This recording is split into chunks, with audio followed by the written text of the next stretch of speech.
मैं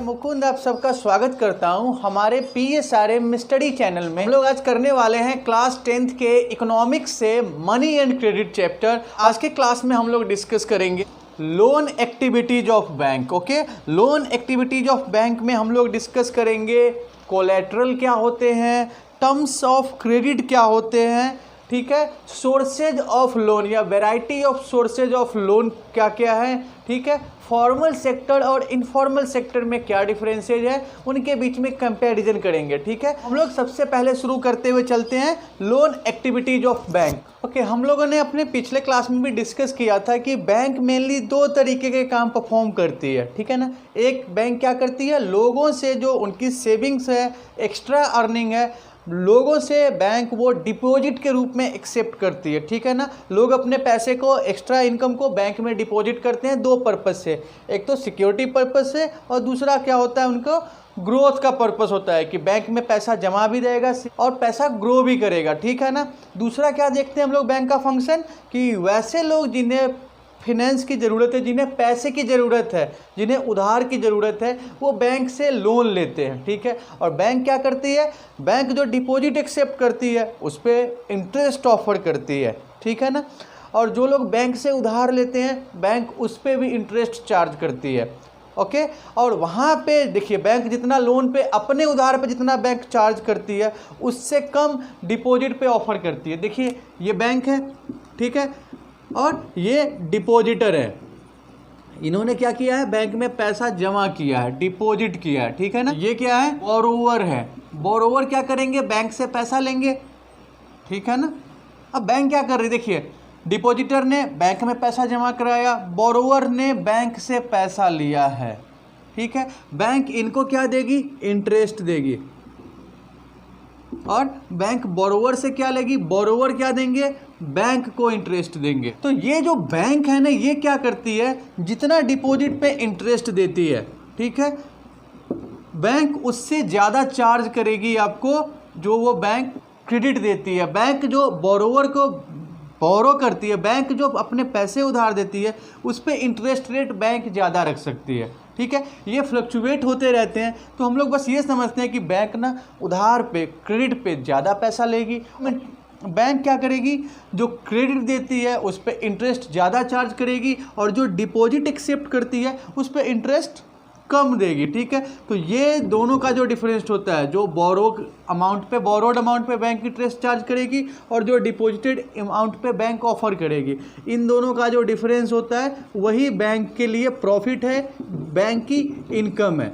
ठीक है ना, बात समझ में आ रही है। ओके, तो बैंक के प्रॉफिट को हम लोग समझते हैं, दो चीज़ समझ पा रहे हैं सिंपली कि बैंक डिपॉजिट एक्सेप्ट करती है। डिपॉजिट कहने का मतलब कि लोग जो अपना पैसा बैंक में जमा कराते हैं, और बैंक क्रेडिट ऑफर करती है। क्रेडिट कहने का मतलब कि बैंक लोन देती है, कर्ज देती है। ठीक है ना, अब हम लोग अपने टेक्स्ट बुक में ना दो एग्जाम्पल देखते हुए चलेंगे, पेज नंबर 43 पे। ठीक है, पेज नंबर 43 पे आपके पास दो केस हैं।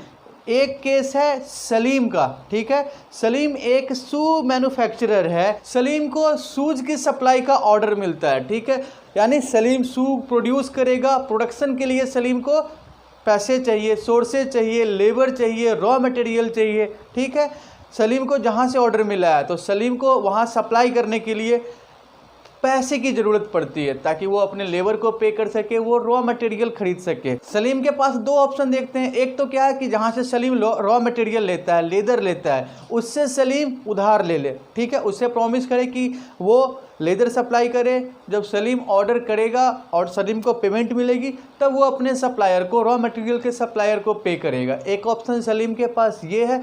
दूसरा ऑप्शन सलीम के पास क्या है कि जिन्होंने भी सलीम को ऑर्डर किया है शूज़ के, ठीक है, सलीम उनसे एडवांस में पैसे ले सकता है।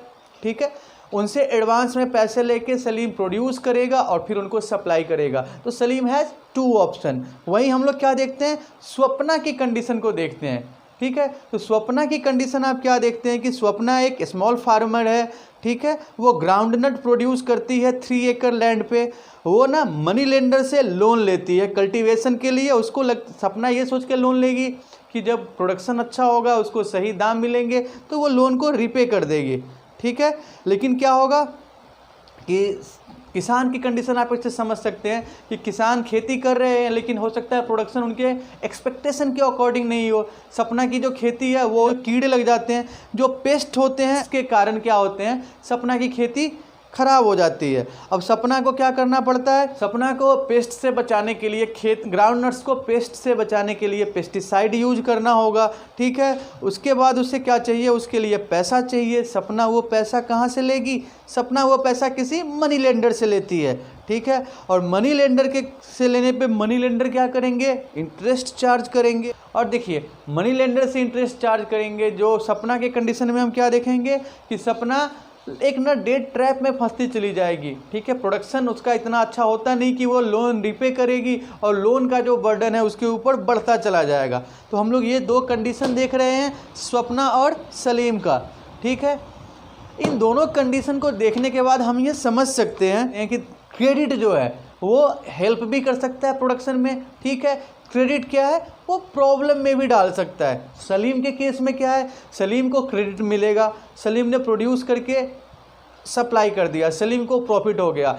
स्वप्ना के केस में क्या देख रहे हैं कि सपना ने इस साल भी लोन लेके खेती किया, ठीक है, खेती खराब हो गई, फिर अगले साल खेती करने के लिए फिर से लोन लेगी, तो सपना क्या होती जा रही है, लोन में ट्रैप्ड होती जा रही है, ठीक है। तो यहाँ पे क्रेडिट के हम लोगों ने दो एग्जाम्पल देखे हैं। अब हम लोग आगे चलते हुए देखेंगे टर्म्स ऑफ क्रेडिट। सबसे पहले तो हम लोग क्रेडिट वर्ड को समझ लेते हैं। ओके, क्रेडिट का सिंपली मतलब तो हम लोग समझ रहे हैं ना कि क्रेडिट का मतलब क्या है, उधार देना या लोन देना। सिंपली क्रेडिट में क्या देखते हैं हम लोग, क्रेडिट में यही देखते हैं कि एक आदमी उधार देता है, दूसरा आदमी उधार लेता है।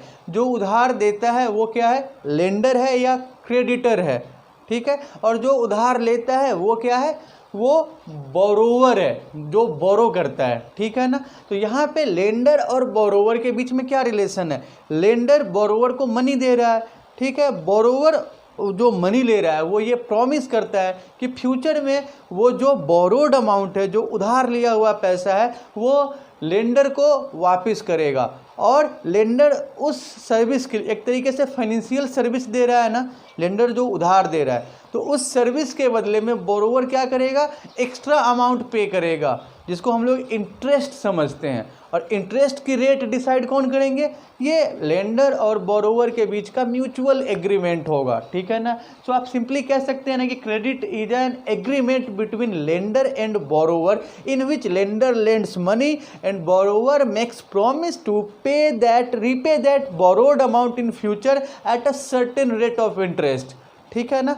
देखिए कई बार क्या होता है ना कि ये जो क्रेडिट हो रहा है, जो लेंडर उधार दे रहे हैं, तो लेंडर ना क्या चाहते हैं, गारंटी चाहते हैं। Lender wants a guarantee from a borrower कि फ्यूचर में जो बोरोवर है वो अगर बोरोड अमाउंट को वापस नहीं कर पाते हैं तो उस कंडीशन में जो रिस्क है वो रिस्क बियर कौन करेगा, बोरोवर करेगा। और उस रिस्क को बियर करते हुए क्या करना पड़ता है, बोरोवर को अपना कुछ प्रॉपर्टी, ठीक है, एसेट्स, कुछ डॉक्यूमेंट्स, ठीक है, कुछ ना कुछ उनको क्या करना पड़ता है, सिक्योरिटी के तौर पे देना पड़ता है किसको, लेंडर को, ठीक है। So borrower has to submit particular property, asset, documents, okay, in as a form of guarantee और as a guarantee of loan repayment in future. And if the borrower fails to repay that amount, the lender can own his property और sell his property, ठीक है। उधार लेने वाला ना क्या करता है, सिक्योरिटी के तौर पे जो उधार देने वाला है उसके पास अपनी कुछ प्रॉपर्टी गिरवी रखेगा, ज्वेलरी गिरवी रख सकते हैं, डॉक्यूमेंट्स गिरवी रख सकते हैं, सर्टिफिकेट्स गिरवी रख सकते हैं। वो गारंटी होती है कि जो बोरोवर है, उधार लेने वाला है, वो फ्यूचर में पे करेगा, ठीक है। अगर फ्यूचर में जो बोरोवर है वो फेल करता है पेमेंट देने में फेल करता है, तो बोरोवर के प्रॉपर्टी को, बोरोवर के ज्वेलरी को जो लेंडर है वो क्या कर सकते हैं, अपने पास रख सकते हैं या उसको बेच के अपना पैसा रिकवर कर सकते हैं, ठीक है। और इस चीज़ को क्या कहेंगे हम लोग, इस चीज़ को कहते हैं कोलैटरल। क्या कहते हैं, कोलैटरल। कोलैटरल का मतलब क्या होगा, सिक्योरिटी आप सिंपली कह सकते हैं, ठीक। देखिए तो हम ये देख रहे हैं कि कोलैटरल ना क्या होता है, एक सिक्योरिटी अगेंस्ट द लोन है, ठीक है, जहाँ पे borrower land, building, vehicles, jewellery, documents, कुछ ना कुछ गारंटी के तौर पे जमा करता है कि जब भी लोन देते हैं कोई, चाहे आप बैंक से लीजिए चाहे आप किसी और से लीजिए, ठीक है ना, तो एक कॉन्सेंट होता है, एक निगोशिएशन होता है दोनों पार्टी के बीच में, लोन देने वाले और लोन लेने वाले के बीच में। क्या होता है कि जो अमाउंट लोन दिया जा रहा है उस पर कितना इंटरेस्ट चार्ज होगा, ठीक है, जो लोन लेने वाले हैं वो कैसे लोन को रिपे करेंगे, लोन किसी कोलेट्रल के अगेंस्ट दिया जाएगा। लोन देने के लिए जो कंडीशंस दोनों पार्टी के बीच में होते हैं उसको हम लोग कहते हैं terms of credit. Terms means conditions of credit, terms of credit. So terms of credit are decided, mutually decided condition, ठीक है। तो अगर हम इसको डिफाइन करते हैं टर्म्स ऑफ क्रेडिट को, तो हम कह सकते हैं कि terms of credit is a set of condition under which a loan is given. It may include method of payment, rate of interest, duration of credit and other related conditions such as interest rate, collateral, documentation required and the mode of repayment। ठीक है ना, बात समझ में आ रही है terms of credit, ठीक है। अब टर्म्स ऑफ क्रेडिट के बाद हम लोग देखते हुए चलते हैं variety of credit arrangement. Variety of credit arrangement कहने का मतलब है कि देखिए पैसे की ज़रूरत सबको पड़ती है। हम लोगों ने पीछे सलीम का एग्जाम्पल लिया है, स्वप्ना का एग्जाम्पल लिया है, ठीक है ना। तो जो भी प्रोड्यूस करते हैं, ठीक है, या और भी कंडीशंस होती है जहाँ पे लोगों को पैसे की ज़रूरत पड़ती है और उनके पास पैसे नहीं होते हैं, तो उस कंडीशन में क्या करते हैं, लोग क्रेडिट लेते हैं, चाहे वो बैंक से ले चाहे वो किसी और से ले। तो उनके पास कौन कौन से सोर्सेज हैं, आप अपने आप को उस कंडीशन पे रख के देखिए, सलीम के कंडीशन पे या स्वप्ना के कंडीशन पे, और फिर देखिए कि आपके पास कौन कौन से ऑप्शन हैं क्रेडिट के। तो हम लोग यही समझते हैं सोर्सेज ऑफ क्रेडिट अरेंजमेंट में, ठीक है। देखिए सोर्सेज ऑफ क्रेडिट अरेंजमेंट में हम लोग देखते हैं, सबसे पहले हम लोग क्या देख रहे हैं, लोन फ्रॉम मनी लेंडर्स, ठीक है। लोन फ्रॉम मनी लेंडर्स में आप क्या देखते हैं, जो महाजन से लोग लोन लेते हैं, तो इस तरह के लोन आपको ज़्यादा कहाँ दिखाई देते हैं, रूरल एरिया में। रूरल रीजन में क्या होते हैं, जो किसान होते हैं, छोटे किसान होते हैं, लैंडलेस किसान होते हैं, ठीक है, या बहुत छोटे किसान होते हैं जिनके पास खेती करने के लिए पैसा नहीं होता है, तो वो क्या करते हैं, मनी लेंडर से पैसा लेते हैं। और मनी लेंडर्स क्या करते हैं, काफ़ी ज़्यादा रेट ऑफ इंटरेस्ट चार्ज करते हैं वहाँ पे।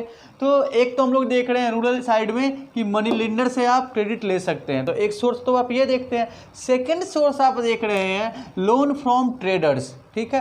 देखिए लोन फ्रॉम ट्रेडर्स में आप क्या देखते हैं, कुछ ऐसे किसान होते हैं जिनको ट्रेडर्स लोन देते हैं खेती करने के लिए, प्रोड्यूस करने के लिए। जैसे आप एग्जांपल के तौर पे ले सकते हैं शुगर केन के जो प्रोड्यूसर्स होते हैं, शुगर केन के जो फार्मर्स होते हैं, ठीक है, तो जो शुगर इंडस्ट्री में रॉ मटेरियल सप्लाई करते हैं, या कॉटन टेक्सटाइल इंडस्ट्री में जो रॉ मटेरियल सप्लाई करते हैं, या जो और अनाज के ट्रेडर्स होते हैं, तो वो क्या करते हैं, किसानों को लोन देते हैं कि पर्टिकुलर अनाज वो प्रोड्यूस करेंगे, और किसान क्या करेंगे, प्रोडक्शन के बाद अपना प्रोडक्शन किसको देंगे, उस ट्रेडर को देंगे जिसने उन्हें लोन प्रोवाइड किया है, ठीक है। तो ट्रेडर्स के सामने ट्रेडर्स क्या इंश्योर करते हैं कि फ्यूचर में उनके पास सप्लाई होगा, ठीक है ना। तो यहाँ पे किसानों को ट्रेडर्स लोन प्रोवाइड करते हैं। Farmers loan from agricultural traders at lower rate, तो यहाँ पे ट्रेडर्स क्या करते हैं, लो इंटरेस्ट रेट चार्ज करते हैं, ठीक है। ट्रेडर्स का भी फ़ायदा है, फार्मर का भी फ़ायदा है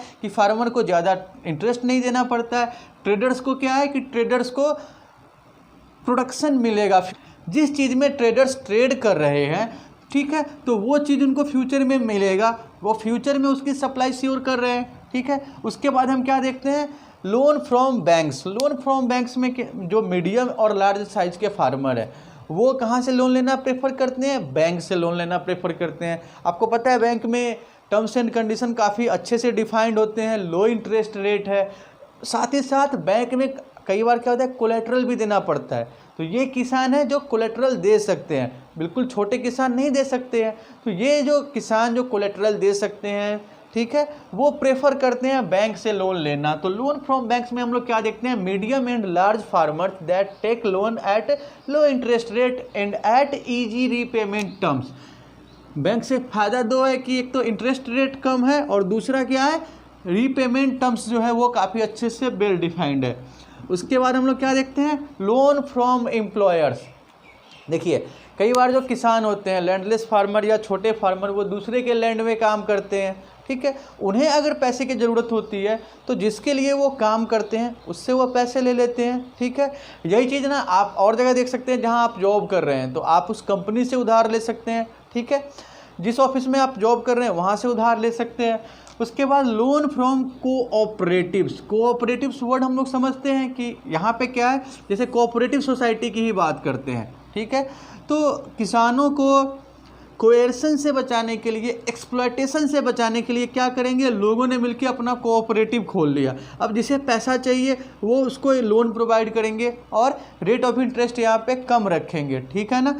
तो यहाँ पे इजी फाइनेंसिंग और प्रोटेक्शन फ्रॉम एक्सप्लॉयटेशन, किसानों को इजीली फाइनेंस प्रोवाइड करने के लिए और साथ ही साथ मनी लेंडर्स के द्वारा जो एक्सप्लॉयटेशन होते हैं उससे बचाने के लिए कोऑपरेटिव सोसाइटीज सेटअप किए जाएंगे और उनके थ्रू लोन दिए जाएंगे, ठीक है। तो हम लोगों ने वेरियस सोर्सेज ऑफ क्रेडिट में ये सारी चीज़ें देखी है, loan from money lenders, loan from traders, loan from banks, loan from employers and loan from cooperatives, ठीक है। आप अपने टेक्स्ट बुक में पेज नंबर 48 पे देख सकते हैं, एक पाई चार्ट आपको दिखाई दे रहा है, सोर्सेज ऑफ क्रेडिट पर 1000 of rural house hold in India in 2012, ठीक है। यहाँ पे इस पाई चार्ट में आप देख सकते हैं कि जो रूरल हाउस होल्ड इंडिया में है 2012 में, उन्होंने कौन कौन से सोर्सेज से लोन लिए हैं। तो सबसे ज़्यादा सोर्स आपको क्या दिखाई दे रहे हैं, कोऑपरेटिव बैंक सोसाइटी, ठीक है, सबसे ज़्यादा लोन यहाँ से लिए हैं लोगों ने।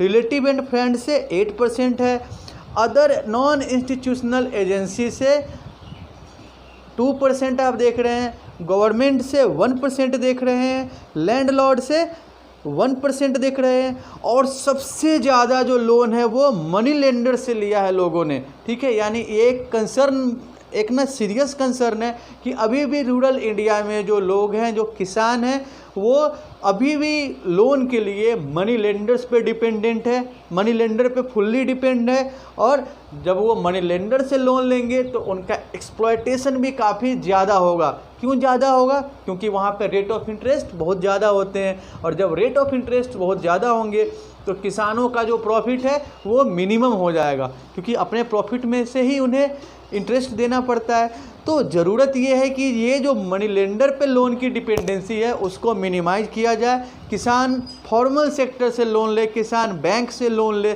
जहाँ पे उन्हें कम रेट ऑफ इंटरेस्ट चार्ज होता है, ठीक है। अब हम लोग ना दो चीज़ें देखते हुए चलेंगे सोर्सेज ऑफ क्रेडिट में, फॉर्मल सोर्सेज और इनफॉर्मल सोर्सेज। ओके, हम लोग ना अगर सेक्टर्स की बात कर रहे हैं, लोन के सेक्टर की बात कर रहे हैं, तो मेजरली हम लोग दो ग्रुप में इसको क्लासीफाई करते हैं, एक है फॉर्मल सेक्टर और एक है इनफॉर्मल सेक्टर, ठीक है। देखिए, जब हम लोग फॉर्मल सेक्टर्स कहते हैं तो फॉर्मल सेक्टर कहने का मतलब हमारा बैंक्स, कोऑपरेटिव सोसाइटीज और भी जो गवर्नमेंट इंस्टीट्यूशन है जो लोन प्रोवाइड करते हैं उनसे होता है, ठीक है। जबकि हम इनफॉर्मल सेक्टर्स कहते हैं तो इनफॉर्मल सेक्टर्स में फ्रेंड्स आ गए, रिलेटिव्स आ गए, मनी लेंडर्स हो गए, ट्रेडर्स हो गए, ये सब आ जाएंगे, ठीक है।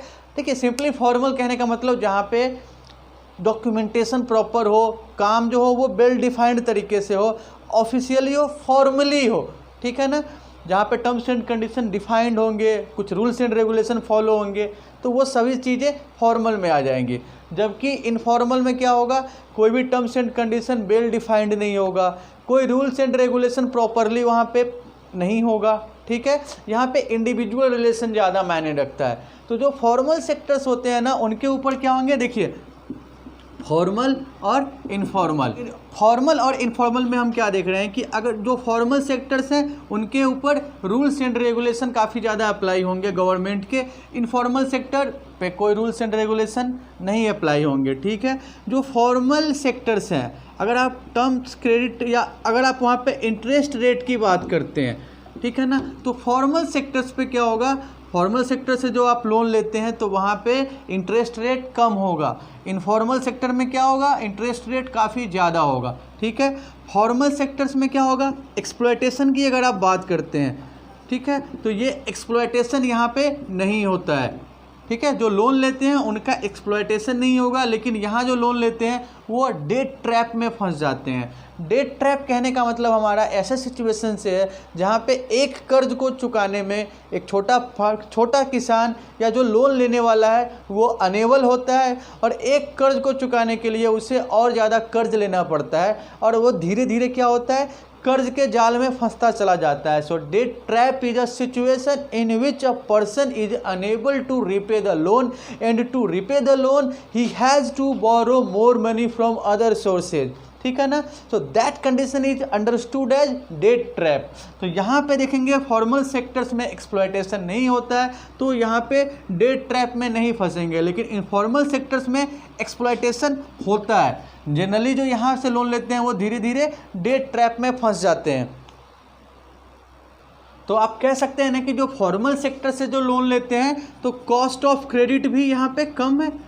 ठीक है ना, कॉस्ट ऑफ क्रेडिट यहाँ पे कम है, ठीक है, यहाँ पे ज़्यादा है। फॉर्मल सेक्टर से अगर आप लोन लेते हैं तो भाई आप डॉक्यूमेंटेशन करना पड़ेगा, कुछ आपको वहाँ पे डॉक्यूमेंटेशन के प्रोसेस को फॉलो करना पड़ता है। तो फॉर्मल सेक्टर में डॉक्यूमेंटेशन होगा, इनफॉर्मल सेक्टर में डॉक्यूमेंटेशन नहीं होगा। ठीक है। फॉर्मल सेक्टर्स में क्या है कि कोलेट्रल आपको देना पड़ सकता है, नहीं देना पड़ सकता है, ये आपके लोन पे डिपेंड करता है, टर्म्स एंड कंडीशन पे डिपेंड करता है। ठीक है ना। यहाँ पे आप कोलेट्रल नहीं दे सकते हैं, दे सकते हैं, यहाँ पे किसके ऊपर डिपेंड करेगा, मनी लेंडर के ऊपर डिपेंड करेगा। तो बेसिकली हम क्या देख रहे हैं, लोन की अगर बात करते हैं तो कहाँ से ज़्यादा सूटेबल होगा, सूटेबल होगा जब आप फॉर्मल सेक्टर से लोन लेते हैं। ठीक है ना। ओके, तो हम लोग ना आज फॉर्मल सेक्टर और इनफॉर्मल सेक्टर तक ही करेंगे। हम लोग अगले क्लास में सेल्फ हेल्प ग्रुप के बारे में डिस्कस करेंगे। ठीक है। सेल्फ हेल्प ग्रुप के क्या एडवांटेजेस हैं, सेल्फ हेल्प ग्रुप हमारे इकोनॉमी में, ख़ास तौर पे हमारे रूरल इंडिया में किस तरीके से इफ़ेक्टिव हो सकते हैं, उसके बारे में डिस्कस करेंगे। मैं उम्मीद करता हूं कि आज के क्लास में आपने terms of credit, collateral, sources of credit, formal sector और इनफॉर्मल सेक्टर, इन सारी चीज़ों को अच्छे से समझ लिया होगा। अगर फिर भी कोई क्वेश्चन या कन्फ्यूजन है तो आप प्लीज़ कमेंट बॉक्स में अपने क्वेश्चन और सजेशन शेयर कर सकते हैं। और अगर आपको ये वीडियो पसंद आया तो आप प्लीज़ हमारे चैनल को लाइक और सब्सक्राइब करेंगे। Thank you.